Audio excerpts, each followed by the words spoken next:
Oh, nothing. Yeah, please.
So once again, good morning, everyone, and good morning to Mary and Yoshie. Thank you for joining us for this morning's regular Sunday service, and we'll begin with a moment of silent meditation, followed by the recitation of the name of the Buddha or the Onenbutsu.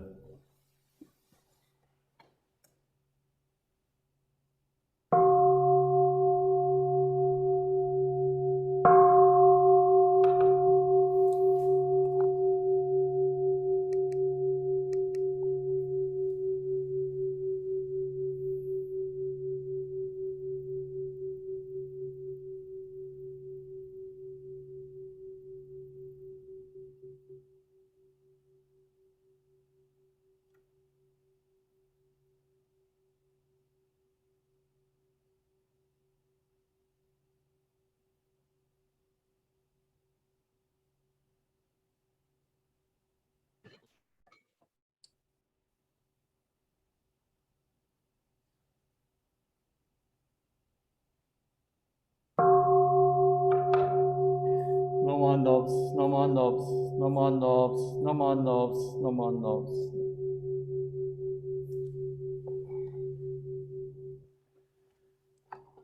So next we will have our first reading, and we're going to be reading our pledge together. So for Yoshi and Mary, can you see that on the screen? Is that large enough, or do you need it larger? You can read it. Okay.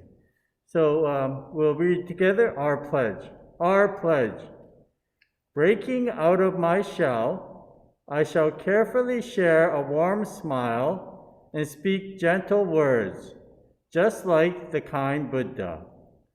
Not becoming lost in my greed, anger, and ignorance, I shall be open-minded and act accordingly, just like the calm and peaceful Buddha.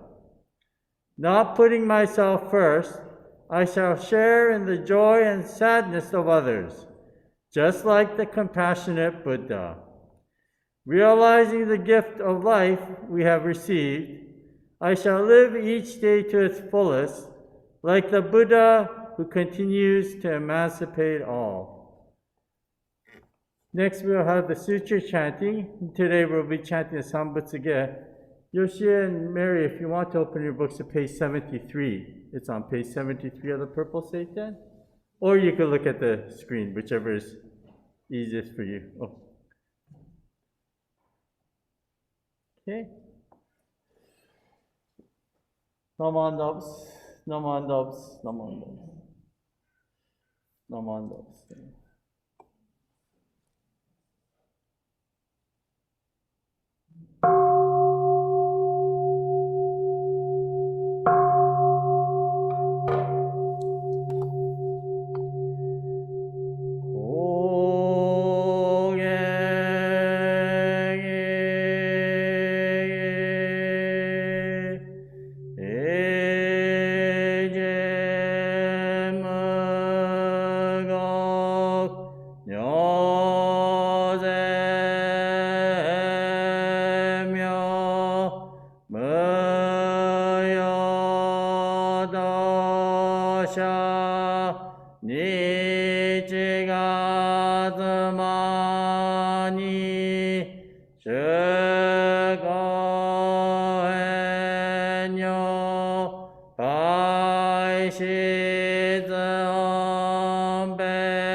yoga sabus Bogno Daich Gashigimyo Dojo Joses Bogno Nayo Nimadoso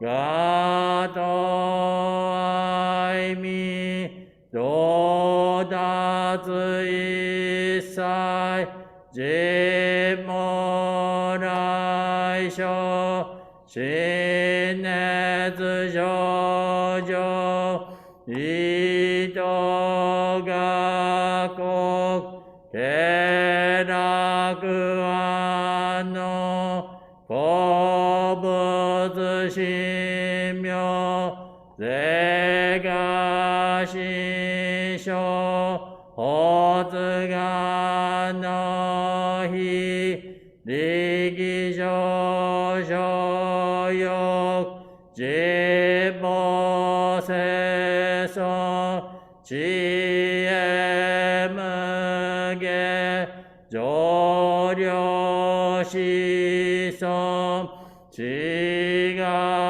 Shingyo Keryo Shinshi Shogu Dokuju Gagyo Shoji Ninju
Next, we'll have the reading of the English translation, which you'll see on the screen, or it's on page 79 as well of your books, whichever is easy for you.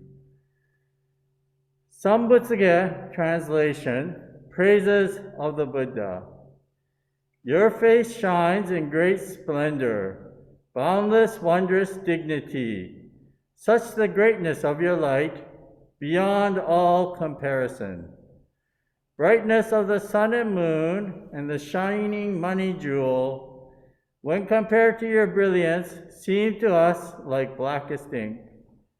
Tathagata's countenance transcends all comparison. The great voice of awakening resounds through the 10 quarters. Your precepts, learning, effort, meditation, wisdom are virtues beyond all compare, ultimate, supreme, and rare. Your deep meditation has fathomed all the Dharma sea, to the limits and the depths of all things the Buddhists teach. Ignorance, anger, and greed, the world-honored one has none. Like a lion among men, measureless your great virtues. Vast are your great virtuous deeds. Your deep wisdom is profound. Your radiant, luminous light shakes all the world's foundations. When I become a Buddha, equal to the Dharma king, I will transcend birth and death, liberating all beings. My giving, discipline, precepts, patience and effort, meditation and wisdom shall be supreme, unsurpassed. When I attain Buddhahood, everywhere fulfill my vow, bringing peace and tranquility to all beings in doubt and fear. Though there are myriad Buddhas, beyond measure, beyond count, and great sages numberless, like the grains of Ganges sand, I will honor each of them, equally accepting none. Even more importantly, I will seek the supreme way. Even though all Buddha worlds are countless as Ganges sands, even though all lands and realms are boundless without measure, yet my light shall reach them all and illumine every place. Such shall be my perfect work, such my power infinite. When I attain Buddhahood, my land will be first and best, place of practice transcendent, its people sublime and rare. My land is like nirvana, beyond all comparison. In my sincere compassion, I will enlighten all beings. All who come from 10 quarters to be born into my land will be pure, filled with gladness, peace, and great tranquility. O Buddhas of the 10 quarters, this my true revelation. In this way I've made my vows, and I will strive to fulfill them. Buddhas of the 10 quarters, with your wisdom unimpeded, may I always call on you to reveal my intentions. Though my body undergoes so much pain and suffering, I will preserve and strive patiently without regret. Namo Amida Butsu, Namo Amida Butsu, Namo.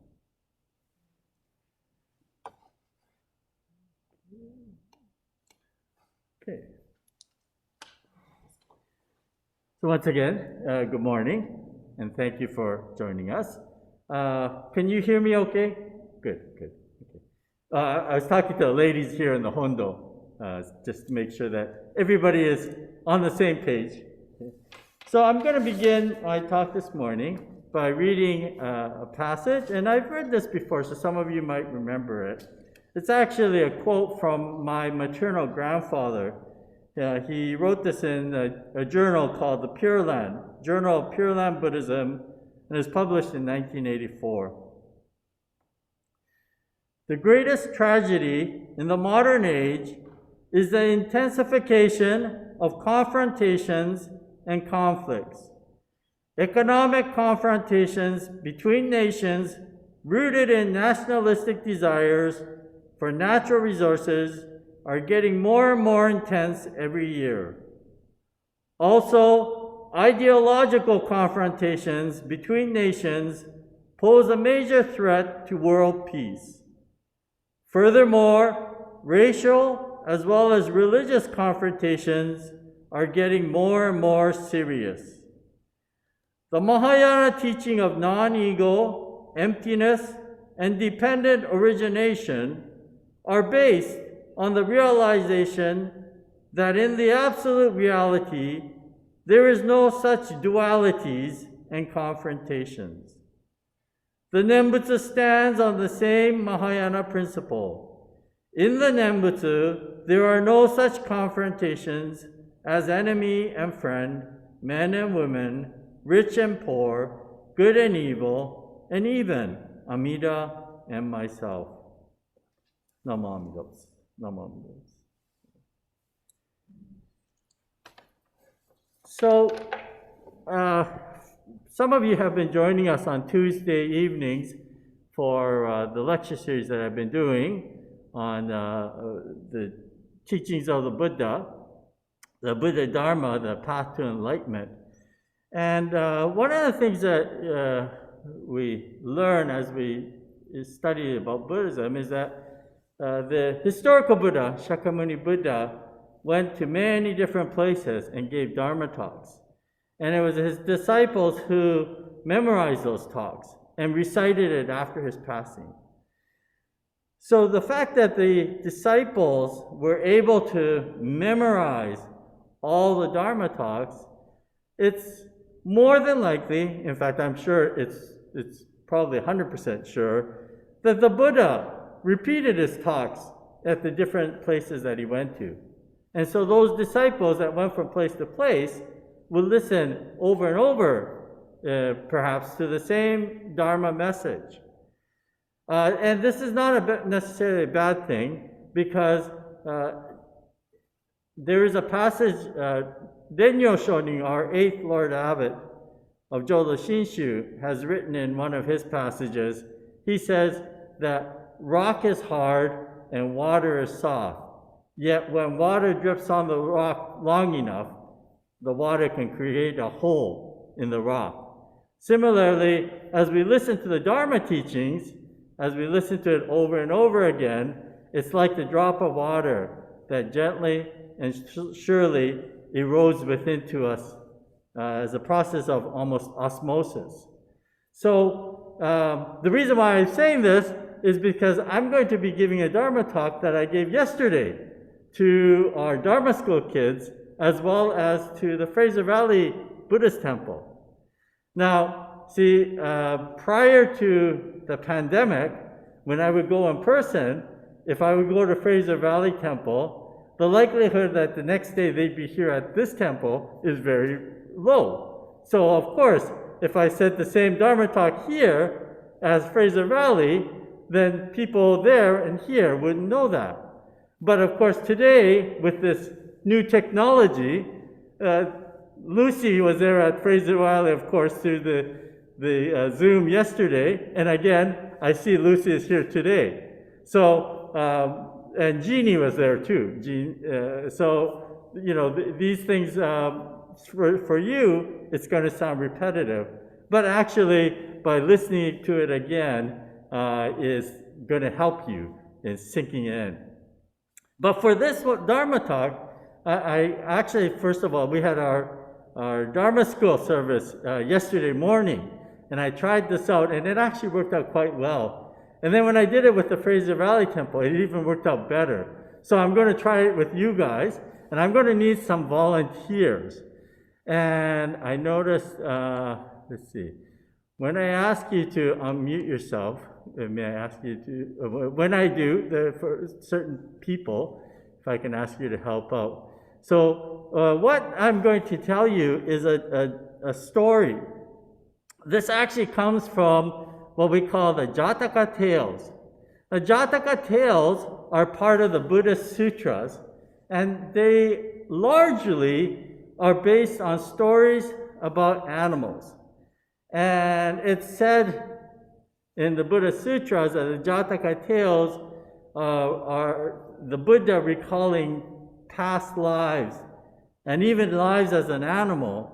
And usually most of these Jataka tales have some sort of moral to it. And so we're going to start off with this Jataka tale, and I'll explain afterwards why we did it. So I need some characters to help out. So there's going to be a rabbit in it, okay? There's going to be some geese or a goose. There's going to be a monkey, okay? There's going to be elephants, and there's going to be a lion. So I need 5 characters, okay? And I'm just looking up on my screen up above me, and I see Shinobu-san. So Shinobu-san, you're going to be the rabbit, okay? Rabbit. Okay? So when you are assigned a character, I want you to figure out, you could either do it by gesture or by sound, what sort of exemplifies that particular animal. So we have the rabbit, and I see Debbie on my screen. So Debbie, you're going to be a goose, okay? And Elmer, you look like a good elephant to me. So Elmer, you're going to be an elephant. And let me see, who else do I see?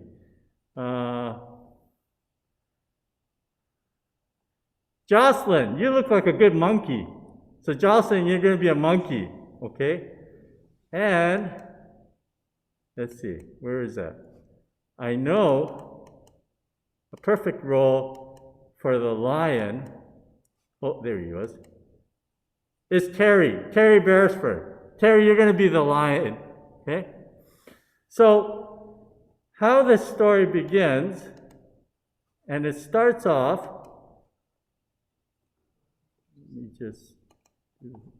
it starts off actually with the rabbit, okay? So, long time ago, in an island filled with animals, there was a rabbit who was very nervous, and she was one day enjoying the sunlight, the sunshine on the beach, okay? And she was just relaxing. So, rabbit, show us what a rabbit looks like. Okay, thank you. And you could unmute yourself, Shinobu-san. Thank you. So, as she was enjoying the sun, suddenly she heard a big thud. And she jumped up and started panicking and started yelling, "The sky is falling." Oh, how does it's yelling? Boo, boo, boo, boo. Well, you could say the sky is falling. Sky is falling, right? Sky is falling. So the rabbit started running around, and she found a goose. And she told the goose, she said, so go ahead, say it to the goose. Help? The sky is falling. Sky is falling, right? The sky is falling. So the goose started panicking as well. So Debbie, if you could unmute yourself and tell us what a goose sounds like. I think. Can you hear me? Oh no! Oh no! Oh, no. So now the rabbit and the goose started panicking, and they ran to, let's see, where was the monkey? Oh, there's a monkey. Okay, they ran to the monkey, and the goose said, go ahead, goose. Oh no, the sky's falling. Okay. No. So now, so now the rabbit, the goose, and the monkey all were panicking, and they were running around, and they went to the, where's my elephant? Oh, there's my elephant. They went to the elephant, and they said, oh no, the sky is falling. The sky is falling. Elmer, you have to unmute yourself.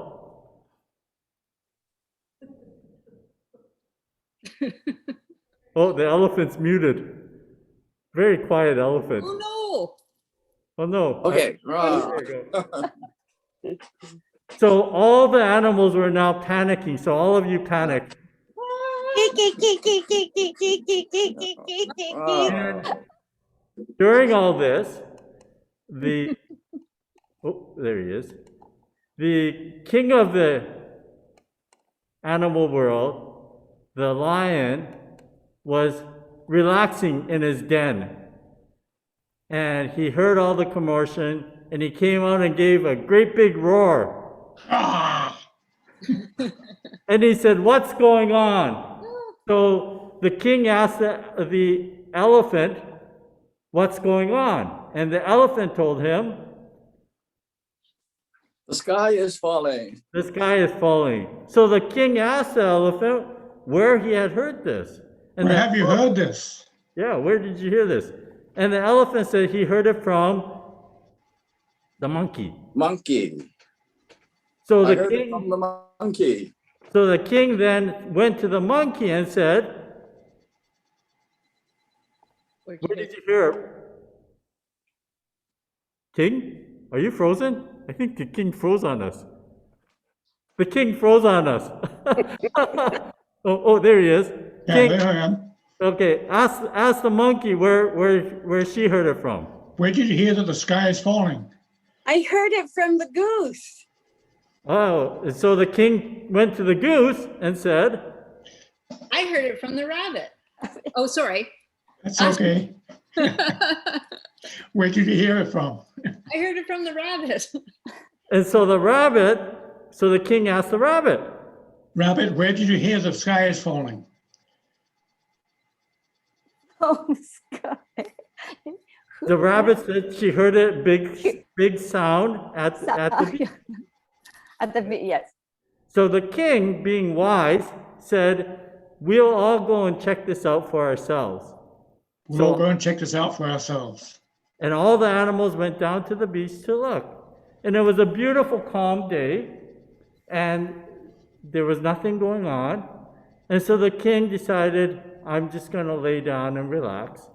And as he lay down, suddenly beside him, thump, a coconut fell. Okay? So this was a story that's in the Jataka Tales. Actually, this is also told in the West. Many of you may have heard the story of Chicken Little. This is also, I haven't found it, but I believe they have also, I'm sure the author of Chicken Little probably got it from this Jataka tale as well. But the reason why I share, sorry.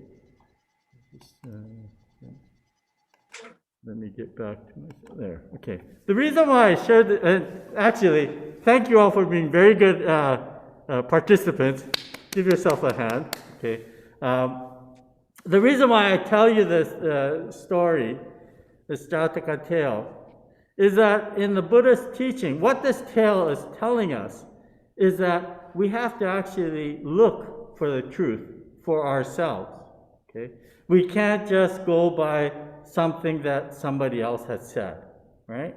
And in fact, the reason why I bring all of this up is that in the past several weeks, there have been some very great tragedies that have been in the news, particularly here in Canada. When we think of the residential schools, the schools where they found the remains of the children, etc. And then just this past week in London, Ontario, there was a terrible hate crime where a family of 5 were run over by an individual just because they were Islamic, of a Muslim religious belief. And when we think about all this, we know for a fact that this is not the first time and probably will not be the last time that such atrocities occur. When we think about what happened in the schools up to the 50s, we see part of the reality. We see the atrocities that occurred. But the whole idea of the creation of these school systems was because probably there were a percentage of the people in the West. Sorry, I'm just going to mute everyone again. So there was a large percentage of individuals in the West who probably viewed the indigenous culture as being savages. I'm sure many of you have seen the movie Dances with Wolves with Kevin Costner, where he goes out to an outpost in the Old West. He's a soldier that goes out to this outpost, and he encounters the indigenous people and befriends them, in fact. And he realizes then for the first time that everything that he had been taught up until then about how the indigenous individuals were savages was all incorrect. That in fact, he found it to be a beautiful culture in which they respected nature, lived one with nature, and he found them to be much more peaceful than the culture that he came from. But up until the 50s, I'm sure there were the non-indigenous culture in our North America looked down upon. And even today, there are probably many people who look down upon them, the indigenous culture. And we have to look for ourselves to see what is true and what is real. with the hate crimes as well in London.